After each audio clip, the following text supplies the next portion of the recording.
When my 7-year-old daughter walked through the front door holding a pink gift box with shaking hands, I knew something was wrong before she even spoke. Then she looked up at me with tears sitting silently in her eyes, and repeated the exact sentence my mother told her to say. Grandma said not to overreact. My name is Holly Archer. I'm 34 years old. And the day I opened that box was the day I finally understood that some parents never stop trying to control you, even through your children. People think toxic families are always loud, screaming, violence, chaos. But sometimes, the most dangerous families smile while they hurt you. My mother specialized in that kind of damage. Quiet humiliation, polite cruelty, manipulation wrapped inside concern. And my father? He wasn't innocent, just passive. The kind of man who watches emotional abuse happen quietly, because confronting it would inconvenience him. Growing up, I was never really treated like a daughter. I was treated like a project constantly failing inspection. My hair was wrong. My weight was wrong. My emotions were wrong. My dreams were unrealistic. My reactions were dramatic. Meanwhile, my younger brother Ethan could do absolutely anything and still be described as trying his best. Families like mine don't destroy you quickly. They do it slowly, over years, one comment at a time. And eventually, you begin apologizing for existing before anyone even asks you to. I moved out at 19. Not courageously, desperately. I worked double shifts, lived in terrible apartments, survived on cheap coffee and anxiety. But even then, distance didn't stop my mother from controlling me. She called constantly, criticized my jobs, my relationships, my clothes, my apartment. Every conversation somehow ended with the same message hidden underneath. You are incapable of functioning without me. Then I became a mother. And suddenly, everything changed. Not my mother. Me. The first time I held my daughter Lily in my arms, I realized how unnatural my childhood actually was. Because love shouldn't feel conditional. It shouldn't feel earned. It shouldn't disappear every time you disappoint someone. Lily was soft-hearted, gentle, the kind of child who apologized when other people accidentally stepped on her shoes. And from the moment she could speak, my mother started trying to shape her. Don't let Holly make you sensitive. Your mommy overreacts sometimes. You can tell grandma the truth. Tiny sentences. Dangerous sentences. People underestimate how much damage can hide inside casual words.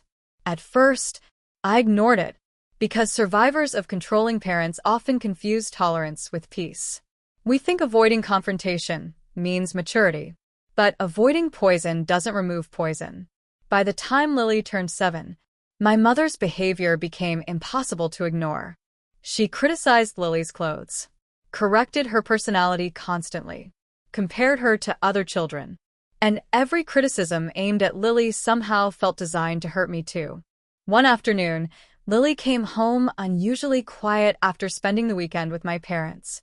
I found her sitting on her bedroom floor staring silently at her stuffed rabbit. "What's wrong, baby?" I asked softly. She hesitated, then whispered, "Grandma says I cry too easily like you." That sentence hit me harder than I expected, because suddenly, I wasn't hearing my mother speak to Lily. I was hearing my entire childhood repeated in a smaller voice. That night, I called my mother immediately. "She doesn't need criticism from adults," I said firmly. "She's 7. My mother laughed softly. "Oh, Holly," she sighed. "You're so sensitive." Sensitive. Not publicly. Just quietly. Fewer visits. Shorter calls. More distance. My mother noticed immediately. Control notices distance faster than love notices pain. Suddenly, she became sweeter. Kinder. More emotional. She sent gifts constantly. Called Lily more often. Told relatives I was pulling away unfairly. And, of course, everyone believed her. Because manipulative people build reputations carefully over decades. To the outside world, my mother was generous, elegant, devoted. Only her family knew how sharp she could become behind closed doors. 3 months later, My parents offered to take Lily for Saturday afternoon. Just lunch. A movie. Ice cream. I almost said no. Not because I feared danger. Not yet. Just instinct. But Lily loved them. Especially my father.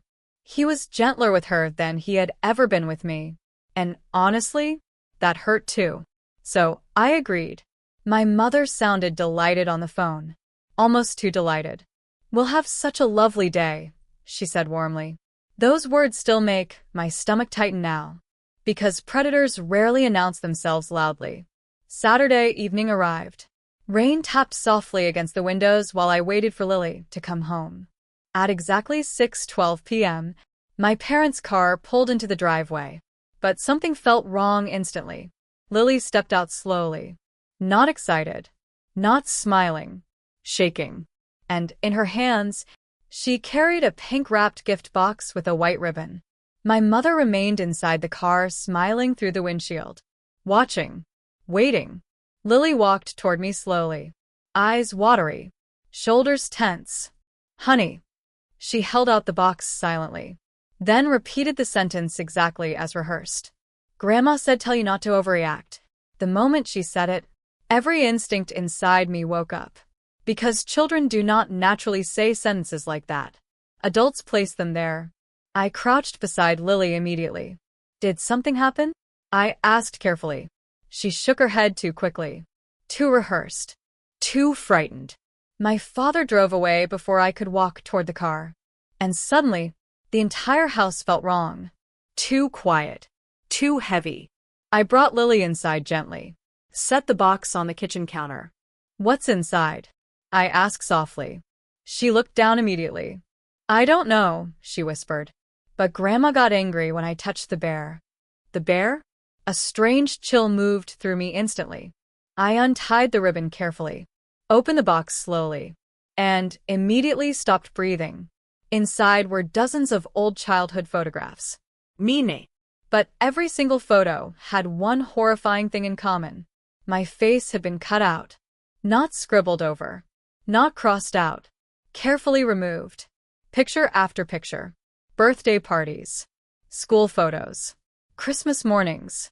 An entire childhood edited like I had never existed. Underneath the photographs sat a folded letter. My hands trembled opening it. "Holly, you have spent your entire life punishing this family with your instability and emotional overreactions. Now you are poisoning Lily the same way. A child deserves strength, discipline, and guidance, not weakness disguised as sensitivity. If you continue isolating her from us, do not be surprised when she eventually realizes who the real problem has always been. Mother." For a moment, I couldn't move, couldn't think, couldn't even process the cruelty correctly. Then I heard Lily crying softly behind me. I turned immediately, and that's when I noticed the stuffed bear. Pink fur. Small ribbon. Sewn seam near the stomach slightly uneven. Something felt wrong instantly. I picked it up carefully and heard a faint clicking sound inside. My blood went cold. I grabbed scissors from the kitchen drawer, cut open the seam carefully, and found it. A tiny GPS tracker hidden inside the stuffing. For a second, the room actually tilted around me. Because this wasn't criticism anymore. This wasn't manipulation. This wasn't family drama. This was surveillance. Control. Obsession. And suddenly every accidental comment my mother made over the years felt different. "We drove by your neighborhood. Funny seeing Lily at the park unexpectedly. You really should close your curtains more often." My stomach twisted violently. She had been tracking us. Maybe for months. Lily looked terrified now. "Am I in trouble?" she whispered. That question broke something inside me permanently. Because children should never associate fear with love. I pulled her into my arms immediately. "No," I whispered firmly. "You are absolutely not in trouble." But inside my chest, something dangerous was growing. Not rage. Not revenge. Clarity. For the first time in my life, I stopped seeing my mother as difficult and started seeing her accurately. That night, after Lily finally fell asleep beside me, I spread everything across the dining room table. the photographs, the letter, the tracker. And suddenly, my entire childhood rearranged itself in my memory. The criticism, the control, the guilt, the emotional manipulation disguised as love. It had never been normal. And now, it was reaching my daughter. I stared at the tracker for a very long time. Then I made a decision my mother never believed I was capable of making. I stopped trying to protect her feelings and started protecting my child instead. The next morning, I called an attorney, and everything changed after that. The attorney's office smelled like coffee and old paper. I sat there clutching the stuffed bear in my lap, while Lily colored quietly beside me. And for the first time in my adult life, I told someone the truth about my parents without minimizing it. No excuses. No, they mean well. No, my mother just worries. Just truth. The attorney listened silently while I explained everything. The photographs, the letter, the tracker hidden inside the bear. When I finished, she leaned back slowly in her chair. Then she asked one question that changed everything. Has your mother always needed control this badly? I almost answered automatically, almost defended her. Years of conditioning do that to people. Even victims protect the people hurting them sometimes. But then I looked at Lily. Small. Quiet. Still nervous. And suddenly, my comfort stopped mattering. Yes, I answered softly. She always has. The attorney nodded slowly. Then she said something I will never forget. You are not overreacting. I cried immediately. Not dramatically. Not loudly. Just silently. Because sometimes validation hurts more than cruelty. Especially when you spent your entire life being told your instincts were wrong. We filed for a protective order that afternoon. And honestly, signing those papers felt terrifying. Not because I doubted myself, but because children raised by controlling parents learn to associate boundaries with guilt. Even healthy boundaries. Necessary boundaries. Part of me still feared my mother's reaction more than the actual situation. That's how deep emotional conditioning can go. When my mother received notice from the court, she called me 23 times in 2 hours. I didn't answer. Then came the voicemails. At first, she sounded confused, hurt, offended. Holly, this is ridiculous. You're humiliating the family. You're misunderstanding everything. Then the tone changed. You always create drama. You are mentally unstable. You are poisoning Lily against us. Interesting how quickly manipulators abandon kindness. When control stops working. My father finally called late that night. Not angry. Just exhausted. Holly, he sighed quietly. Your mother is devastated. There it was again. Not concern for Lily. Not concern for me. Concern for my mother's emotions. The entire family had revolved around protecting her feelings for decades. Even when she hurt people. Especially when she hurt people. I held the phone silently for a moment. Then I asked him something I had never asked before. Dad, did you know about the tracker? Silence. Long silence. And honestly, that silence answered everything before he spoke. I thought it was excessive, he admitted quietly. My chest tightened instantly. Not because I was shocked, because I was finally hearing the truth out loud. You knew. She worries about Lily, he defended weakly. No. Love protects. Control monitors. There's a difference. And suddenly, I realized something heartbreaking. My father had spent my entire childhood confusing passivity with peacekeeping. He allowed cruelty because confronting it was uncomfortable. That realization hurt more than my mother's behavior ever did. Because betrayal from passive people feels quieter, but deeper. The court hearing was scheduled 3 weeks later. 3 weeks of messages. Relatives calling. Family friends interfering. Apparently, I was destroying the family. Funny how families never say that. When abuse is happening quietly. Only when someone finally stops tolerating it. My brother Ethan called me one evening sounding irritated. You're seriously taking Mom to court over a toy? A toy. That's how people minimize abuse. They reduce evidence until your reaction looks unreasonable. It wasn't a toy, I answered calmly. It was surveillance. He sighed heavily. You know how Mom gets. Yes, I did. That was exactly the problem. For years, everyone adjusted around my mother's behavior, instead of confronting it. And now they were angry because I refused to continue participating. The morning of the hearing, Lily hugged me tightly before school. Are Grandma and Grandpa mad at me? She whispered. That question shattered me, because children automatically blame themselves for adult dysfunction. I knelt beside her immediately. No, I said firmly. This has absolutely nothing to do with you. Then I added something I wish someone told me when I was little. Adults are responsible for their own behavior. She nodded slowly, still uncertain, still carrying fear that never belonged to her. And in that moment, I knew I would never regret protecting her, no matter what it cost me. The courtroom felt colder than I expected. My mother arrived dressed perfectly, elegant, controlled, victimized beautifully. She cried before the hearing even started, not because she felt remorse, because tears influence people. My father sat beside her looking emotionally exhausted, and honestly, older. For years I believed my mother controlled everything alone. But sitting there watching him silently support her again, I finally understood something important. Enablers build abusive systems too. The judge reviewed the evidence quietly. The photographs, the letter, the tracker. My mother's attorney tried minimizing everything immediately.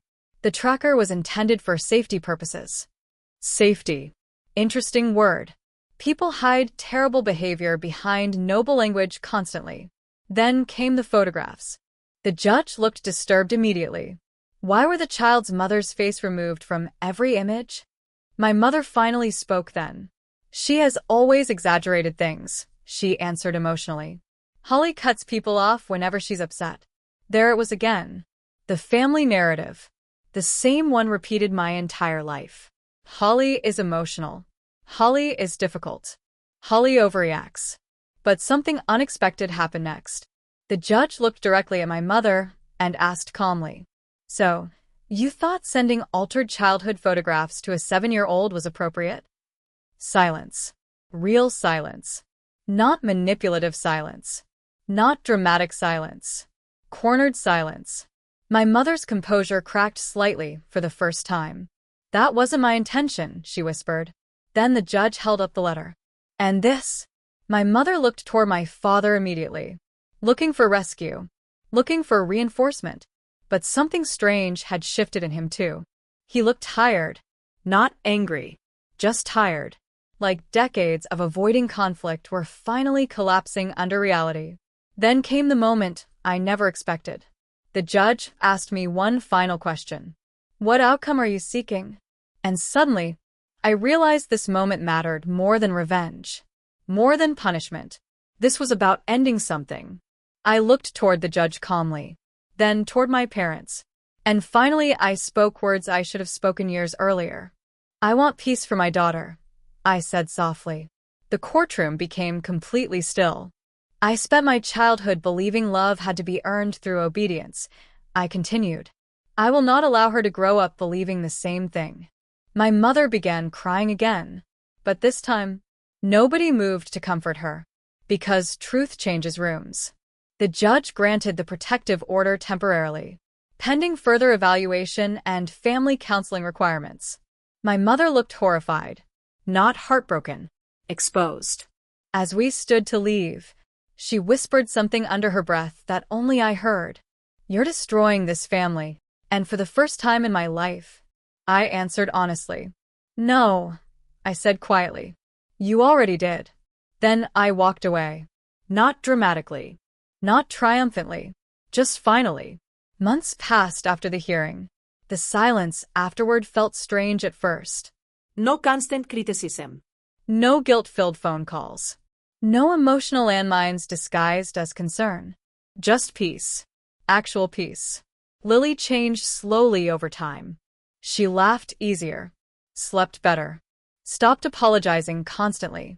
And one evening while we baked cookies together, She looked up at me suddenly and asked, Mom, yeah, baby? Why was Grandma always mad at you? Children notice everything eventually. I thought carefully before answering, because I refused to hand her the same confusion I inherited. Sometimes, I said gently, people who cannot control their own emotions try controlling other people instead. She considered that quietly, then nodded like it made sense somehow. And honestly, it did. A year later, my father sent me a letter. Not my mother. Him. Short. Simple. Painfully honest. I should have protected you when you were little. I'm sorry I didn't. I cried reading it, because sometimes apologies arrive too late to repair relationships, but still early enough to tell the truth. I never restored full contact with my parents, not because I hated them, but because forgiveness and access are not the same thing. That lesson took me 34 years to learn. Now our house feels different, lighter, safer. No one monitors emotions here. No one weaponizes guilt. No one calls sensitivity weakness. And every night before bed, I tell Lily something I needed desperately as a child. You never have to earn love in this house. She smiles every single time I say it. And honestly, that smile healed parts of me therapy never fully reached. Because ending generational pain isn't dramatic most of the time. It happens quietly. In safe homes. In calm voices. In children who stop being afraid to exist fully. And maybe that's the most powerful revenge of all. Not becoming the people who hurt you,